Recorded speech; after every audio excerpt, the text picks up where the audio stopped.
Hey guys, Arios here again with another tips and guide build.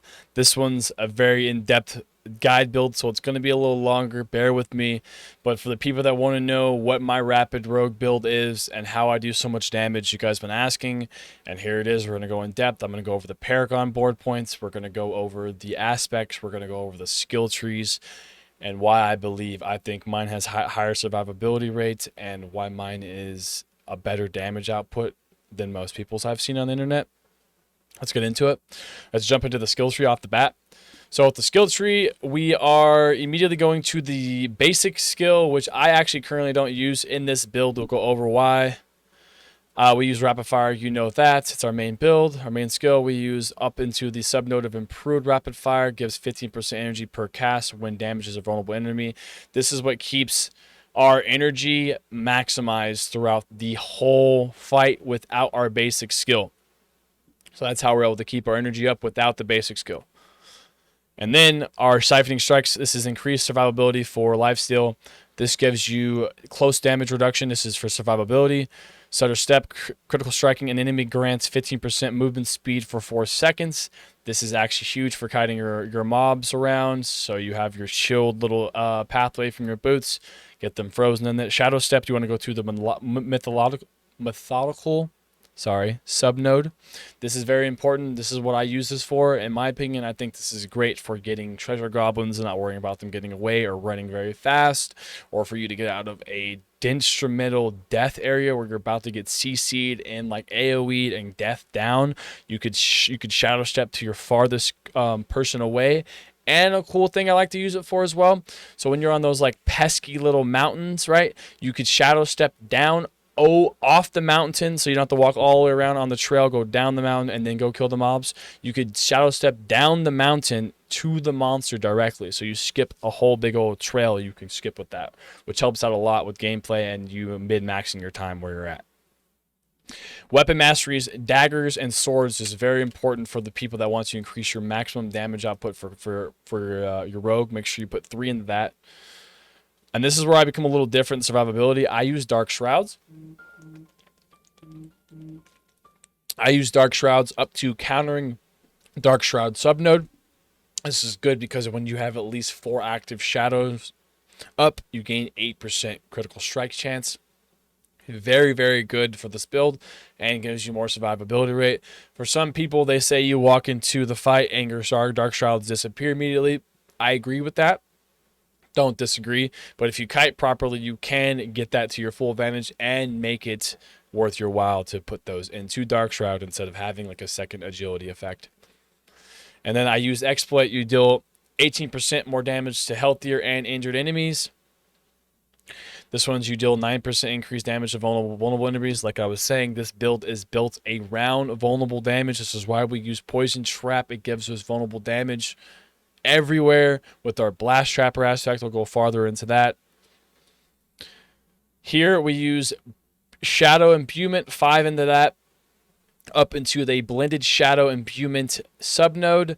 The Shadow Imbuement primary explosions make enemies vulnerable for 2 seconds. Again, we build into vulnerable damage because this is huge, and when they explode, they make everybody else imbued around them, and when they explode, more imbuements and etc. Everyone's vulnerable the whole time, the whole fight. Multiple explosions, never run out of damage. Everyone dies. It's very fast combat. It's very nice.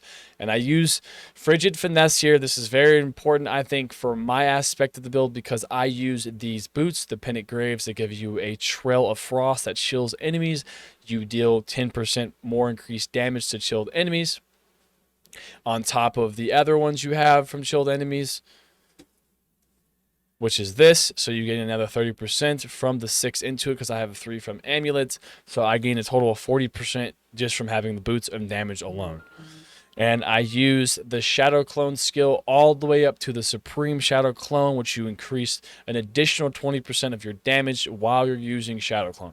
So, Shadow Clone, in my opinion, this is very, very, very, very nice because when you use your ultimate skill here, you literally reload all of your cooldowns on every single one of your your skills. So you'll be able to use your Shadow Imbuement again after you popped it, your Poison Trap after you popped it, your Dark Shroud after you popped it. So the best time to use your Shadow Clone is when all these are down. So you could use all these immediately, have your Imbuement already on your weapon, use that again. Your Imbuement will already be able to be available again to use once again, which is amazing. And it gives you massive damage. This is Adrenaline Rush. It gives you, while moving, you gain 5% increase energy regeneration. This makes it to where you have more energy regeneration for not being able to use your basic skill and use Rapid Fire. So you always want to be kiting, so you get that extra 5% regeneration. And this is a haste. This is a massive movement speed increase with your energy being above a certain percent. And you gained 15% attack speed when you're below 50%. So either way, you're getting buffs when you're above or below energy. So wherever you're at in your energy thing there, you're always gaining buffs.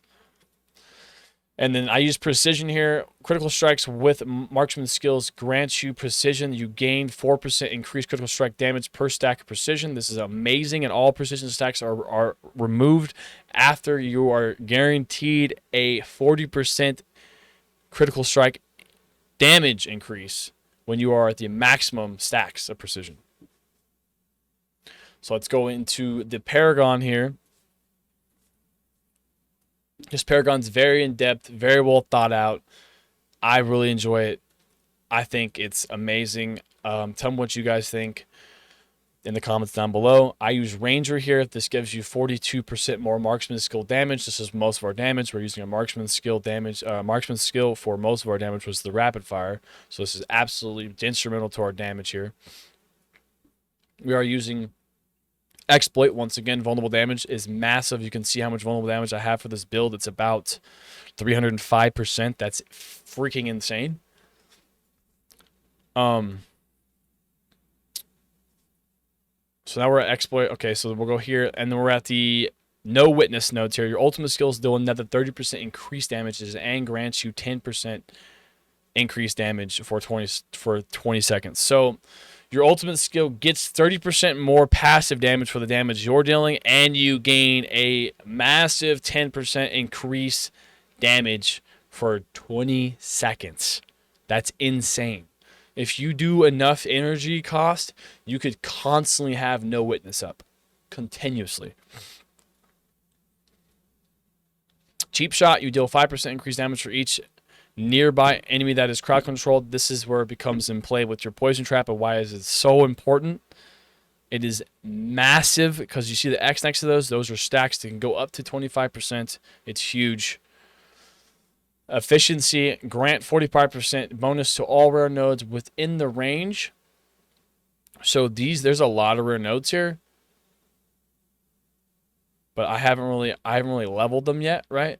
So we're gonna be leveling them soon. But when it's leveled, this is 12% damage reduction from slowed enemies. 12% damage reduction from slowed enemies, and we get more dexterity. And if you see 15% damage to crowd control enemies if requires are met, which the requires are both met here, this gives you 45% bonus on all of that. It's insane. So I need to really level this glyph, but I have not leveled my glyphs yet. They're all probably level like 9, 10, 7. I've been doing XP videos and trying to figure out what the best XP is for you guys, so you guys have the best gameplay possible. I freaking love you guys, and I appreciate all the support. I am new at YouTube and all this stuff, so if you guys wouldn't mind commenting down below, tell me what you guys think about the content, like the video, hit the subscribe button, maybe hit the little bell for you get no notifications. I appreciate you guys so much. Combat, for every 5% intelligence purchased within range, core skills deal 3.5% increased critical strike damage, which is absolutely insane. We need to get more intelligence within the range, so we just need to buy a couple more, level this a couple more times, and we'll be able to get these in there, and it'll be done. The range will be met, and then it'll be we'll get skills that critically strike restore 12% of energy costs. This is where I'm messing up. I actually will level this today. This gives me way more energy while I'm critically striking them, which basically I almost have constant critical strike with all the passives I got going on, if you guys haven't noticed. And then now we're going to go into specializations here. We use preparation. Every 100 energy reduces your ultimate skill by 4 seconds. That's what I was saying. If you use enough energy, this will lower your cooldown down to like 20 seconds instead of 40, and you'll be able to constantly have no witness up, which is huge. Let's get into the aspects here. This is for survivability. Really good roll. For some reason, it says I have 5,674, which is higher than the max roll. Somebody comment down below if you guys know how that happened or if you guys have had that happen before. But I have above a perfect roll on the barrier absorbing. And then here, I have 41 out of 77, which is kind of like a mid roll, which is really good. This is something you want to like look into for like passive life regeneration when you are in like a pickle or close to a lot of enemies. This is very important to have if you don't have that enough life to stay alive. This is for more DPS. I do 10% chance to do arrow storms around the enemy's location. It does 4,200 damage per pull, and it can have up to 5 arrow storms up at once, which is absolutely insane for the amount of AoE damage I already do. This just amplifies it by a lot. I have a marksman skills up to 36% grants you a dark free shroud. So this where it comes in the effect of the dark shroud giving you that 8% critical strike in chance when you have 4 active shrouds. It's really good to have. These are the Pented Graves. You guys know about these. This is the bread and butter of the build. Rapid fire here has an 87% chance to ricochet to another target. With that being said, when you shoot your rapid fire, it'll hit another target with an 80% chance to, which is almost pretty much 100. You might as well say it always does. Everyone's imbued from that. Everyone's vulnerable. Everyone explodes. And I get 12% increased critical strike damage per gem. And all 3 of my weapons, so 4 of them, 48% total damage when they're critical strike to vulnerable damage, which is another 300% increase. And then here we go. This is that core strikes. Gives you more attack speed. This is Edge Masters, 19% increased damage based on your primary available resource. Corruption, this is vulnerable damage. This is where it becomes potency and you get more damage with your imbuement skills from vulnerable enemies, which comes, everyone's vulnerable with this build if you haven't heard it 5 times already. And this is smiting. You have an 18% chance to increase critical strike against injured while you are healthy, which most of the time you should be healthy because you're constantly kiting. You have high survivability, you have barriers, you have dark shrouds. You gain 36% increased crowd control duration, which is massive. And here is another bread and butter, which is huge for your vulnerability with your traps because you have to constantly use your traps in this build. Dealing direct damage to enemies affected by your trap skills has a 75% chance to make them vulnerable for 3 seconds. That right there, chat, is one of the best aspects for this build, along with the Twisted Blades build. It literally makes everything vulnerable, and you just see everything destroy. Everything just drops down dead. I appreciate you guys. Tell me what you guys think down below. This is my rapid fire build. Peace. You guys have an amazing one. Take care.